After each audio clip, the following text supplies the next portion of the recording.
மரத்தில் காய்ச்சி வேப்பமுத்து.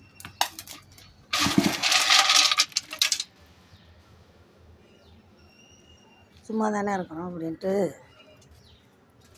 ஒரு 3 கிலோ இருக்கும் பொறுக்கணும். இந்த நம்ம மரம் இந்த மரத்தில் எல்லாம் நிறையா கொட்டியிருக்கோம். இவ்வளோ நாளாக அடுத்தவங்க வந்து பொறுக்கிட்டு போவாங்க. ஏன் நம்ம சும்மா தானே இருக்கோம் பொறுக்குவோமே அப்படின்ட்டு பொறுக்கி வச்சு ஒரு 3 கிலோ இருந்துச்சுன்னு அவசரப்பட்டு கொண்டு போய் போட்டு வந்துட்டார். திருப்பி பொறுக்கி வச்சுருக்கு. என்ன பண்ணுறது? இதுக்கெல்லாம் சங்கடப்பட முடியுமா? நம்ம மரத்து காய் எட்டியாக போகிறோம். 1/2 கிலோ இருந்தாலும் இங்கிட்டெல்லாம் பொறுக்குவாங்க. பொம்பளை அவங்கவுங்க மரத்துலன்னு பொறுக்குவாங்க. நல்லா காய்ச்சிருந்துச்சு. 2 மரம் இருக்குது. 2 மரத்துலேயும் நம்ம காம்பவுண்டுக்குள்ளே இருக்குது. பொறுக்கி வைப்போமே என்னப்பா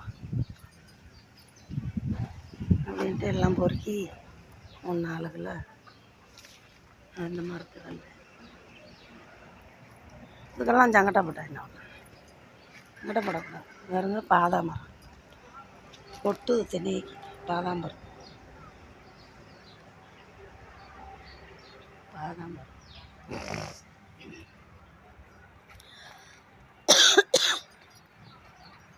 உடச்சா நல்லா இவ்வளோ பெரிய பருப்பு இருக்குது. இவ்வளோ பெரிய பருப்பு நல்லா விளைஞ்சது, பழுத்து கொட்டுது. அதை உடச்சா நல்லா பருப்பு வரும். தெருப்பாக இருக்குது பருப்பு. சும்மா இருக்கிற நேரம் அது உடைக்காம 2-3 மூட்டை சேர்ந்துக்கிடும்.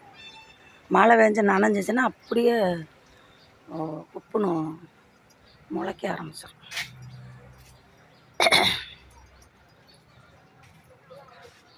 ஏதோ ஒரு வேலை வீட்டை சுற்றி நோண்டிக்கிட்டே இருக்க வேண்டியதான். என்ன பண்ணுறது? ஒரு வேலையை பார்ப்போம். வீட்டில் உள்ளே நின்றுக்கிட்டே வளர்க்குறது ஒரு மாதிரியா இருக்கும். அதனால்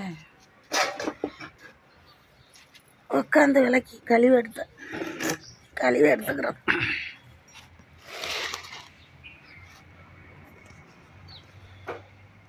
இடுப்புக்கும் நல்லது. கீழே உட்காந்து கழுவி எடுக்கிறது இடுப்புக்கும் நல்லது.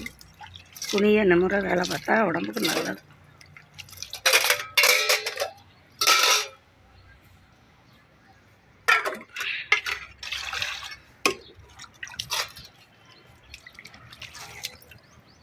கழுவி எடுத்துட்டு நாள் நல்லா பேசியிருக்கேன். முழு வீடியோ போட்டது பாதியை காணோம்.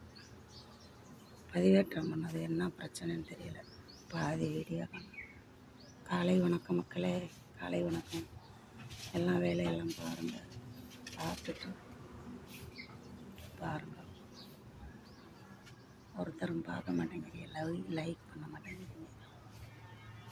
நான் வெட்டி தினமும் உட்காந்து பேசிகிட்டு இருக்கேன். காலை வணக்கம். சாப்பிட்டோங்க, கீரை பரட்டம்.